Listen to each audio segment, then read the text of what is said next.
it's unbelievable how few people know the real facts about plastic and PET and what a fantastically green packaging option it is.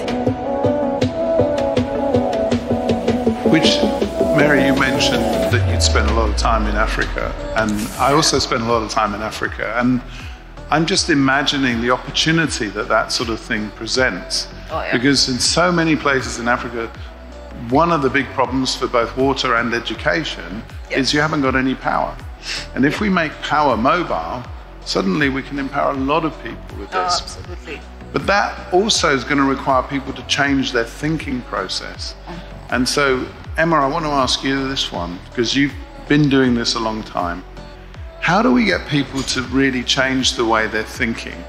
You know, you've got a fabulous way of recycling PET here, and yet I would guess that most PET bottles are still going in landfill. Yeah.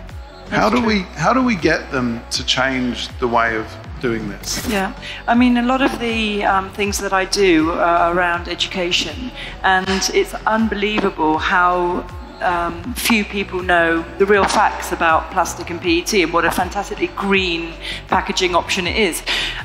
There's a tsunami of negative press. I'm particularly talking about plastic, which actually counts for less than 5% of total waste, but gets 99% of the beating.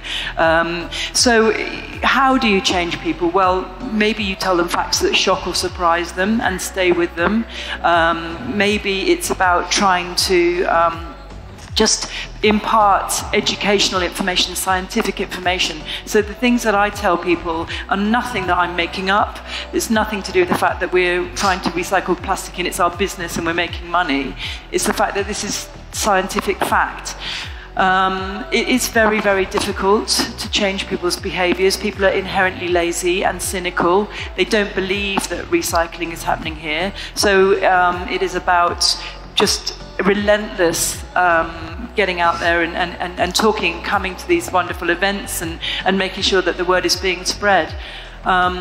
You know, it is just hard work. But you're also very active in schools as well. Yes, yep. So we have the schools program, which we run completely free. We engage in excess of 350,000 children, plus their parents and the faculties. We go all the way up to university. We work with a number of the different universities, and we just try and educate people to just recycle plastic, put it in the right bin. Priya's point about moving bins from under tables is a good one, because you know, as soon as somebody has to walk and choose their bin, they're more likely to put the plastic in the right bin, even though that doesn't always happen. But yeah, it is just about the education, getting out there and imparting the facts. Because funnily enough, you know, your comment about the turtles with the straw, that's not a true fact. That straw was actually a worm.